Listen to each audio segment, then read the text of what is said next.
ان کی بات سن کر یہودی پکار اٹھا۔ قاضی صاحب نے جو فیصلہ دیا اور علی نے جس طرح اس فیصلے کو مانا، اس سے مجھے یقین ہو گیا کہ آپ کا دین سچا ہے۔ یہ زرہ واقعی علی رضی اللہ عنہ کی ہے۔ اس کے ساتھ ہی وہ کلمہ پڑھ کر مسلمان ہو گیا۔ آپ درمیانے قد کے دوہرے بدن کے تھے، چہرہ بہت خوبصورت اور باروب رونق والا تھا۔ خیبر کی لڑائی کے موقع پر رسول اللہ صلی اللہ علیہ وسلم نے آپ کو دعا دی تھی، اے اللہ علی سے گرمی سردی کا اثر دور کر دے۔ اس دعا کا یہ اثر تھا کہ آپ ہر موسم میں ہر طرح کا کپڑا پہن لیتے تھے۔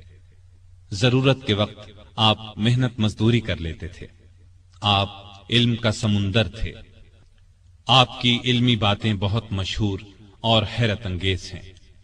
ایک عورت سیدنا علی رضی اللہ عنہ کی خدمت میں حاضر ہوئی۔ اس نے شکایت کی کہ میرا بھائی 600 دینار چھوڑ کر فوت ہوا ہے۔ جب یہ رقم وارثوں میں تقسیم کی گئی تو مجھے صرف 1 دینار دیا گیا کہ تمہارے حصے میں 1 ہی دینار آتا ہے۔ آپ رضی اللہ عنہ نے اس کی شکایت پر غور کیا، پھر بولے، شاید تمہارے بھائی نے 1 بیوی، 2 لڑکیاں، 1 ماں، 1 بہن اور 12 بیٹے چھوڑے ہیں۔ عورت نے حیران ہو کر کہا، آپ کا اندازہ بالکل درست ہے۔ اس پر سیدنا علی رضی اللہ عنہ نے فرمایا، تب تمہارے حصے میں 1 ہی دینار آتا ہے۔ سیدنا علی دن رات کا زیادہ حصہ اللہ کی عبادت میں گزارتے تھے۔ نماز پڑھتے تو اللہ کی ذات کے سوا کسی چیز کا ہوش نہ رہتا۔ صدیق اکبر، فاروق اعظم اور عثمان ذو النورین رضی اللہ عنہم اپنے دور خلافت میں سیدنا علی سے خاص معاملات میں مشورہ کرتے تھے۔ شجاعت سیدنا علی کا خاص وصف تھا۔ اتنے بہادر اور نڈر تھے کہ طاقتور سے طاقتور دشمن کی پرواہ نہیں کرتے تھے۔ تبوک کے علاوہ قریب قریب ہر لڑائی میں وہ شریک رہے۔ انہیں اللہ کا شیر لقب ملا۔ نہتے پر وار نہیں کرتے تھے۔ ایک لڑائی میں اپنے دشمن کو گرا لیا، اسے قتل کرنے لگے تو اس نے ان کے منہ پر تھوک دیا، وہ فوراً اس کے سینے سے اتر آئے، اس کی جان بخش دی۔ کسی نے پوچھا، آپ نے اسے کیوں چھوڑ دیا؟ فرمایا، میں تو اس سے اللہ کے لیے لڑ رہا تھا، اس نے جو حرکت کی تو اس پر مجھے غصہ آ گیا۔ اب میں اسے قتل کرتا تو گویا اس قتل میں میرا غصہ بھی شامل ہوتا۔ اس کا مطلب یہ ہوتا کہ میں نے اسے اپنی ذات کے لیے قتل کیا ہے۔ سیدنا علی کی بہادری کے واقعات ہمیشہ تابندہ رہیں گے۔ ان کو رسول اللہ صلی اللہ علیہ وسلم سے بہت محبت تھی۔ رسول اللہ کو بھی سیدنا علی اور آپ کی اولاد سے بہت محبت تھی۔ سیدنا حسن اور حسین کو رسول کریم صلی اللہ علیہ وسلم اپنے کندھوں پر اٹھاتے اور فرمایا کرتے تھے، اے اللہ، میں ان دونوں سے محبت کرتا ہوں، جو ان سے محبت کرے تو بھی اس سے محبت کر، اور جو ان سے بغض رکھے تو بھی انہیں مبغوض رکھ۔ سیدہ فاطمہ سے سیدنا علی کے ہاں 3 بیٹے اور 2 بیٹیاں ہوئیں۔ ان کے نام یہ ہیں، حسن، حسین، محسن، زینب اور ام کلثوم۔ محسن بچپن میں فوت ہوئے۔ سیدہ فاطمہ کی زندگی میں سیدنا علی نے دوسری شادی نہیں کی۔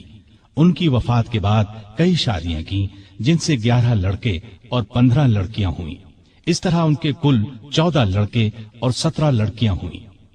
آپ کے چند حکیمانہ اقوال یہ ہیں، غریب وہ ہے جس کا کوئی دوست نہ ہو، گناہوں پر شرمندہ ہونا ان کو مٹا دیتا ہے، اور نیکیوں پر مغرور ہونا ان کو برباد کر دیتا ہے۔ علم مال سے بہتر ہے، اس لیے کہ علم تمہاری حفاظت کرتا ہے، جبکہ مال کی حفاظت تمہیں کرنا پڑتی ہے۔ جو چیز نہ آتی ہو اس کے سیکھنے میں شرم نہ کرو۔ کسی سوال کا جواب نہ آتا ہو تو یہ کہنے میں نہ شرماؤ کہ میں نہیں جانتا۔ سخاوت وہ ہے جو مانگنے سے پہلے ہو۔ معاف کر دینا بہت اچھا انتقام ہے۔ مصیبت میں گھبرانا سب سے بڑی مصیبت ہے۔ لالچ سے کچھ روزی بڑھ نہیں جاتی، لیکن انسان کی قدر گھٹ جاتی ہے۔ بات کہنے والے کو نہ دیکھو، بلکہ بات کو دیکھو۔ نیکی کی کوئی قدر کرے نہ کرے، تم نیکی کیے جاؤ۔ سخت ترین گناہ وہ ہے جو کرنے والے کے نزدیک معمولی ہو۔ مصیبتوں کا مقابلہ صبر سے کرو اور نعمتوں کی حفاظت شکر سے کرو۔ اللہ تعالیٰ ان پر اپنی رحمتیں نازل فرمائے، آمین۔